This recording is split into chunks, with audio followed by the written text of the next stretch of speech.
that my personal coach is in the room today. And I have been the biggest fan of hers because I binge listened to her podcast, Fierce Feminine Leadership. If you have not listened to this podcast, you are missing out, okay? You have to binge listen to it, and you will fall in love with this lightning keynote. I'm going to ask Eleanor to come to the stage. She is the founder of the podcast, Fierce Feminine Leadership. She's also the CEO of Eleanor Beaton. She's the former chair of the Visiting Women's Executive Exchange Program at the Yale School of Management. She's also a venture capitalist. She's an ex-journalist, and she is incredible. So it is my sincere honor to welcome Eleanor to the stage.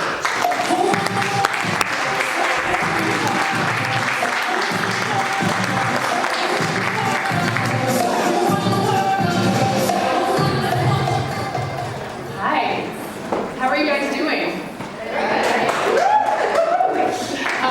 I'm so honored to be here, and I would just like to acknowledge Adria and She Leads Media for bringing together this incredible group of dynamic, ambitious, accomplished humans with your incredible handbags and accessories. Being in a room like this, with this level of sort of intention and ambition and contribution, it's like oxygen for the soul. So delighted to be here. My company is Fierce Feminine Leadership, and I have, with my team of very hardworking women, a very simple mission. And the mission is ultimately to advance gender equity worldwide by unleashing the power of female entrepreneurs. Who is with me in that mission?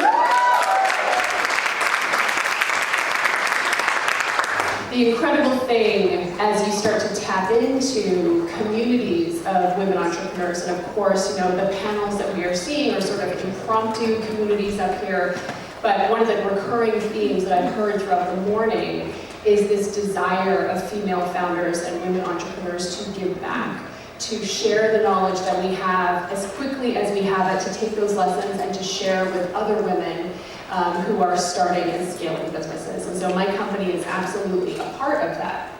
And so I'm going to talk about what it means to be a fierce feminine leader. And while most of my comments, I'm really targeting them very specifically to women entrepreneurs and female founders, what I will share is that the principles I'm going to teach you here are as applicable if you are, rising within a corporate space or in the nonprofit sector. You're absolutely going to be able to take away some insight with you today. So here's the thing about women-owned businesses. We as women are starting businesses faster than ever before and faster than we ever have at any point in history. So depending on what statistics you look at, women are starting businesses 3 times to 5 times faster than the national average. In fact, by end of day today, close to 2,000 North American women will have opened a new business. That is an amazing statistic. Let's hear it for that.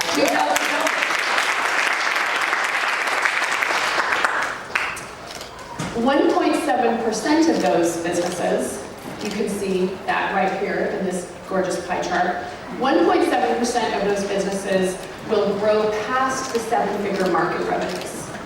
And in fact, in my home country of Canada, the median revenue of a woman-owned business in that country is 50,000 Canadian dollars, which is about 25 cents US. Just kidding. It's like 30,000. It's like 30,000, 40,000 USD.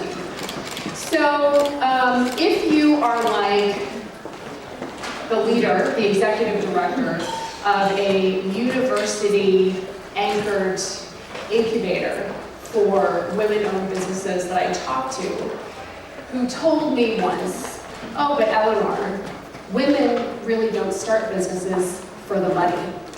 And if you talk to women entrepreneurs, they're going to tell you, we're not in it for the money. And to a degree, I understood what she was saying, but I also understand that when you think about gender dynamics and what is socially acceptable and the narrative around what we as women entrepreneurs are allowed to want, to drive for, to desire. What I will tell you is that most of the women in that room, in that incubator, understood the repercussions of saying, I am in this to make money. I am here to get paid. And so one of the things that I want to share with everybody here is my knowledge that, like me, you are here to make an impact, and you are also here to make it rain. So if you can get behind that, let's say hell yeah. Okay, so we've talked and we've heard from some incredible speakers on the power and the importance of us as female entrepreneurs having the ability to raise capital to grow. So a business is like a machine or an engine, and it burns fuel in order to grow, and the fuel that it burns is cash. The majority of women entrepreneurs are not going after venture capital. The fuel that we burn, we make. We generate it internally through sales. Are you with me? Yes. Got it. So we know that if we want to increase this 1.7%, and that's my personal mission, to double the number of women entrepreneurs in North America who crack the 7-figure mark, to increase that proportion, right? That's my goal. Big mission, but I know we can do it. If we want to do that, there are absolutely systemic things that we can do. So there are systemic things around making venture capital and funding more available to women entrepreneurs to scale our businesses. I sit on the boards of a couple of venture capital organizations. It's really fun to control money and resources sometimes, and to be able to have those opportunities to say, hey, that's great. Where are women are there any women on your advisory board? Are there any women in your senior leadership team? Oh, you're going to be selling medical devices, technology, things designed specifically for women. That's amazing. I don't see any women above a mid-level manager in your company. Sorry, come back to us when you make some appropriate hiring decisions.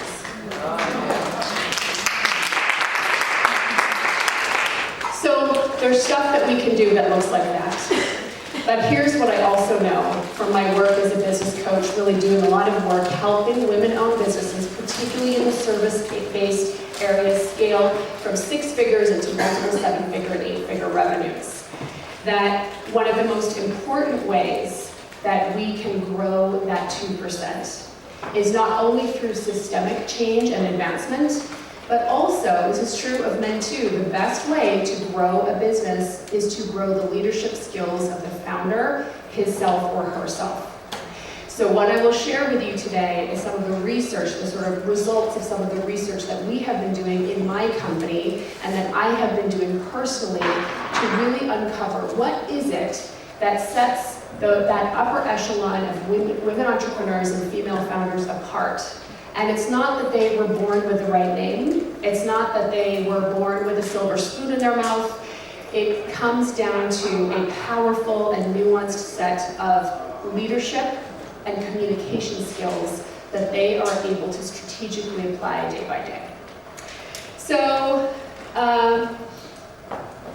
there is a growing movement, whether you are an entrepreneur or not, there is a growing movement of people around the world who are doing what they can to advance women into positions of power where we are sitting around that boardroom table making decisions, where we do have the ability to have very profitable and lucrative businesses so we can take that money and do whatever the hell we want with it, whether we are buying handbags or whether we are investing in our kids' education or we are giving to charities, sitting on boards, all that kind of thing. You know, before I got into my work as a consultant and then ultimately as a coach, I was actually a journalist. And my specialty as a journalist was writing profiles of some of the fastest growing businesses in the country. And what's so interesting about the anecdotal experience I had of that was, you know, I can remember talking to Robert Herjavec, and you may have seen him on Shark Tank, as he was sort of rising and building. Entrepreneurs like that. But one of the things I found consistently is that female entrepreneurs and founders, when they really started to make real money, were disproportionately giving. So they gave disproportionate amounts to charity. They volunteered their time disproportionately. not just in areas that were going to be strategic to the advancement of their business, but areas that were strategic to the advancement of what was personally meaningful to them.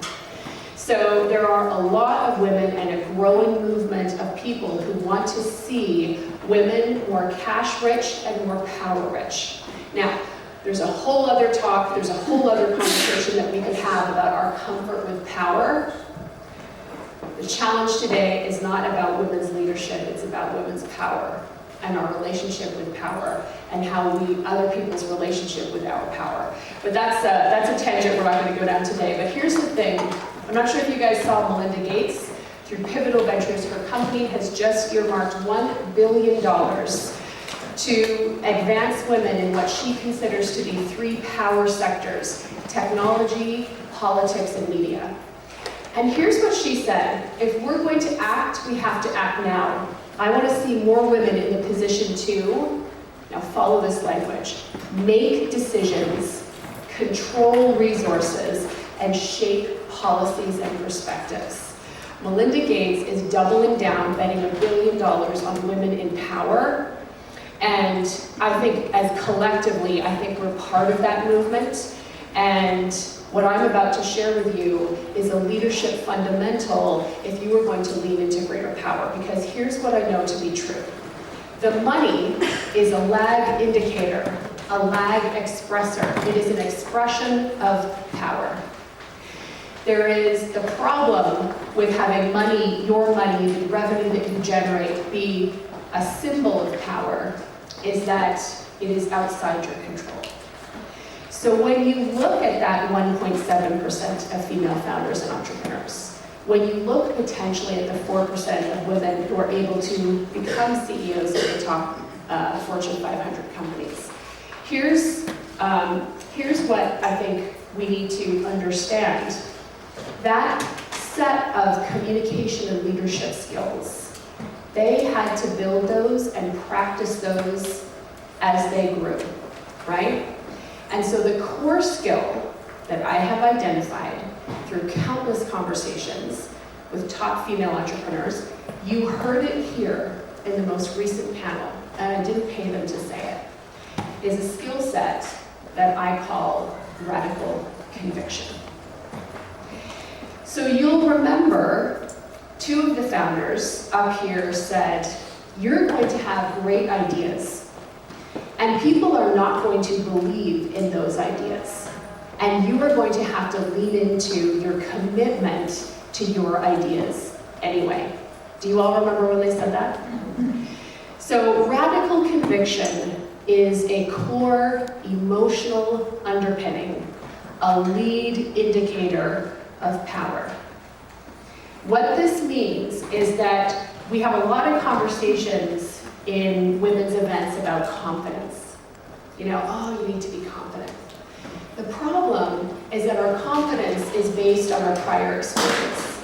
I feel confident that I can do this because I've done it before. How many people in 2020 have set a goal and are trying to do something you haven't done before? Put your hand up. Okay, that's awesome. So you're really lucky you're here. Because if you were relying on confidence to get you there, it won't. Because what you're trying to do is something that is actually, technically, impossible because you haven't done it before. So you need something else. You need an extra gear. And so what we're talking about today is the extra gear, the unwavering self-belief in the worthiness and logic of your goal. Make sense?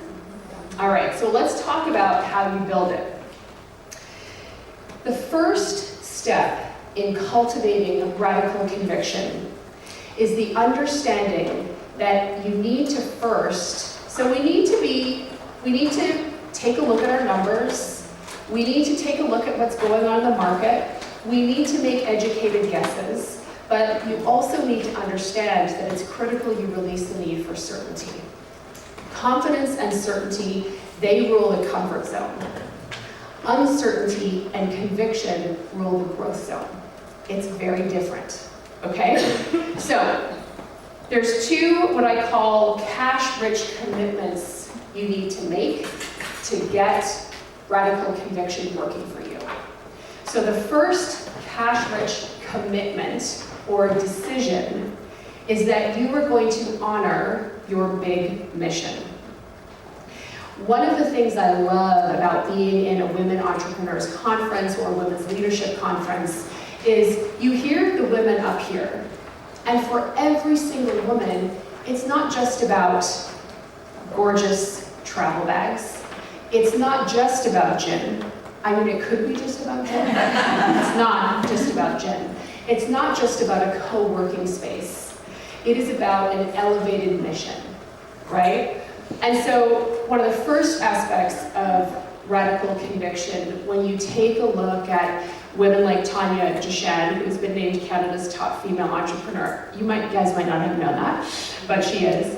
When you look at, heavy hitters like that, they have a big mission, right? And they are very committed to that big mission. And it is not just about their business. It's not just about the cash, although they like the cash, like I'm pretty sure they do. But it is also about the commitment to a larger vision that's bigger than you are. Now, I want to share why this is so important. Because in order to do the things that are currently impossible for you to do, it's not that you have to really hustle and grind. I mean, there is some hustle. But it's that you have to walk through the fire of doing something that is very uncomfortable for you to do. And a big mission is what draws you forward, all right? So when you guys walk out of here today, I want you to think through, am I really clear on what my big mission is, and have I been able to articulate that beautifully and clearly to myself, so it's like a beacon in the distance that I keep walking toward. All right, so that's the first step. If you had met me 3 years ago, I would have told you that's all you need. But it's not true. There's something else that you need. There's the second cash-rich commitment, and it's called your gritty why. I've heard someone refer to this as a hard why, and I love that expression too, but I call it a gritty why. So let me share with you what I noticed. I'll give you a classic example. This morning, I'm talking to a client. She's based in Switzerland. She has a very successful consulting company selling into major European multinationals. And her goal, she had a specific revenue goal that she wanted to hit, and she hit it, and she hasn't moved much since. Why? Why hasn't she? Yes? She's comfortable. Thank you. She's comfortable. For her to take the next step in her business, for her to drive the 7-figure growth that she wants to accomplish this year, means that she's going to take this really nice, cushy, comfortable place that she has arrived at, and she needs to make herself uncomfortable again. She walked through one fire to get where she is, and now she needs to walk through another one, and she doesn't want to do it because she fulfilled her first gritty why, right? Who can relate to her experience, right? And that is the biggest challenge that a lot of the women who are in this room who have already driven a certain level of success, the biggest challenge that you have is your own comfort, right? So when I started seeing this, incredibly talented, accomplished entrepreneurs who wanted to do something, but were not taking the steps to accomplish the things that they said that they wanted. And what I realized at that time was they were not deeply embedded in their gritty why. I can relate. When I had a dream for what I wanted to do with my business, and I got it there, and what's really weird is after I accomplished that goal, I experienced kind of a bit of a sort of mild depression. I was like, oh, this is great, but I don't know, is this it? Do I want to pick this boulder up all over again? I had to get back in touch with my gritty why. So do you want to hear, are you guys interested? Yes. Yeah. All right. I shared my big mission, that's always really fun and inspirational. But here's the gritty why. We have a team of 8 people, and one of them is my husband. So we sold my husband's business, and he came over to work inside my business, which is its own keynote. Really fun one. Best told over gin and cocktails. Then I really get into the gritty details. But so he came and joined us, and then it hit me one day that my entire family is depending on what I do as a leader. And what my husband is doing inside our company, we've got kind of a very neat kind of company, but it's not a type of skill set, and based on where we are, that he can just easily repackage and go into another business. And I've got life insurance, but it's not just life insurance. Like, I want to create something big, meaningful, and sustainable for my family for a long time.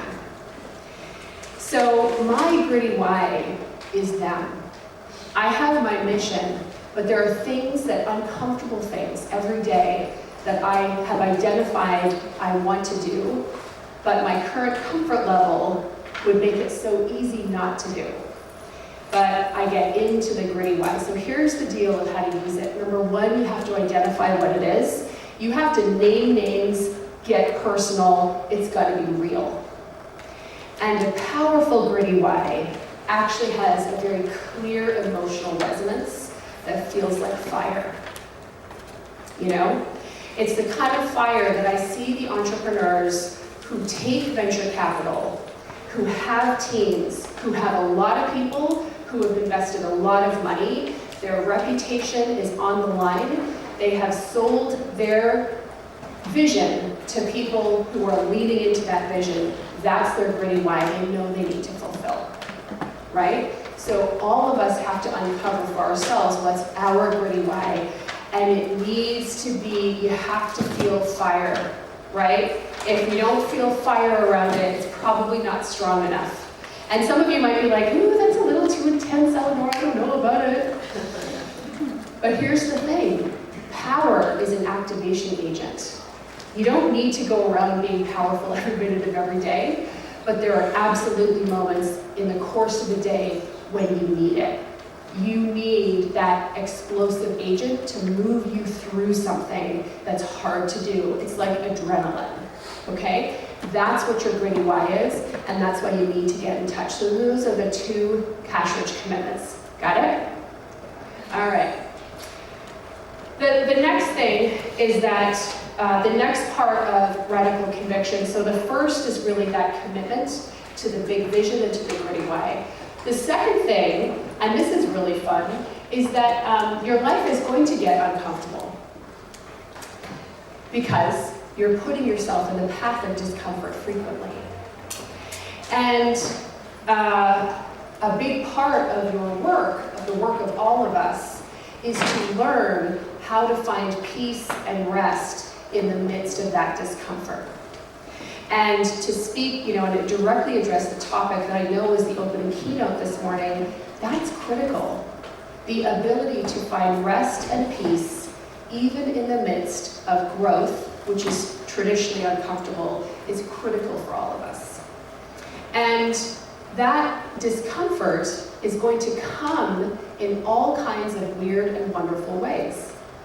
So sometimes the growth is very much self-inflicted.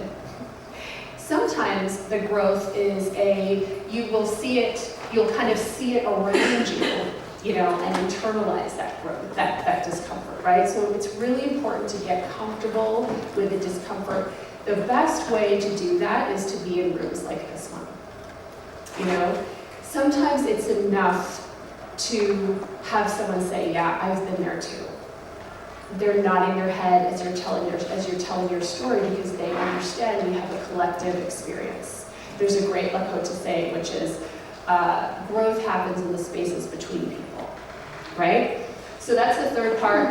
And the fourth is you have to release to scale. So I've got a couple minutes here and I'm going to share exactly what I mean by this. You can't take everything with you. So I want you to think about that goal that you have for 2020 that feels impossible on paper, potentially, makes you feel a little bit sick when you think about it, that goal, you can't take everything with you to get there. So I'm going to give you some examples. For some of you guys, there's some people that you have on your team that are not going to make it the year, right?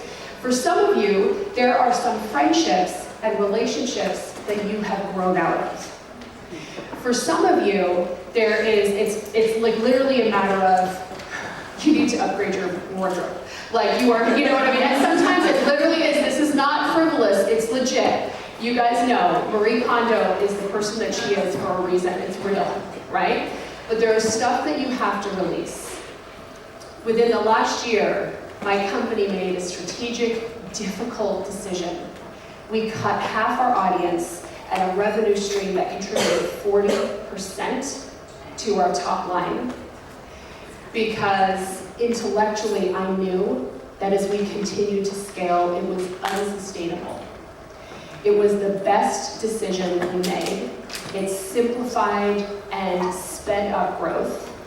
And the thing that allowed us to do it was conviction, right? I didn't know if it would work, but I had to believe in my vision and in my decision in the absence of external evidence, okay? So that's radical conviction, and at the end of the day, it comes down to making space to hear that wisdom and to understand that it's critical to tune into it and to act on it. And what I've shared with you here today are some steps to help you guys do that. All right? So I know we have some time for some questions. Ask me anything. I'm an open book. I know you guys have some. Let's hear it. Can you talk a little bit about the difference between the mission, the big mission, and the gritty why? Okay, so the difference between the big mission and the gritty why. I love this question. My big mission, I'll give you just a personal example. My big mission is to advance the world, to advance gender equity by unleashing the power of women's entrepreneurship. I personally have a big mission to double the 2% club. The 2% of women in North America who generate $1 million plus in revenue. Super inspiring, right? The problem is, when you have a big mission, we all know that it takes collectively, so if I'm lying in bed and I have to pick up a phone call, I have to pick up the phone to make a call to a company who needs to be, they need to be doing a deal with us. And it's a little scary. I feel, I could just go make a latte. I could just go write a blog post or sit down and make a podcast episode. The big vision isn't fiery enough. It's so big. So the gritty why, if you think about the big vision, the big mission, that's like the beacon in the distance. The gritty why is the fire under your ass. Yeah, and it's personal. It's immediate, and you feel it. And I say, what I have seen, if we all take the time to cultivate, can you feel it when I'm talking about it? When you take the time to cultivate that, it's such a good use. And literally it takes 20 minutes to sit down and figure out your gritty why. It's the best 20 minutes you'll spend all year. Hi, my name is Angela Matheny from Colonial Consulting. I focus on funding women and people of color who have a hard time getting access to capital. We are an LP, otherwise known as an institutional investor. So the numbers that you show, the statistics where there's 2% of women, 1.7, State of Women-Owned Business Report with Amex, 1.7% of women-owned businesses will scale past $1 million in revenue. Right, so I'm familiar with all of those statistics because I'm in diversity, inclusion, and finance. It's even more dismal for women of color. So where you sit on the advisory boards, when you talk about hiring and talent acquisition, we often conflate gender diversity, and we are not talking enough about intersectionality. So what are we doing to include women of color in leadership positions and also getting them access to capital? That's an awesome question. Thank you. And I agree. Let me tell you about a specific example. This is something, so there are the broad levers, but what I have found is that power congregates around small tables, and there are things that you can do that are super influential. So let me give you an example. I have chosen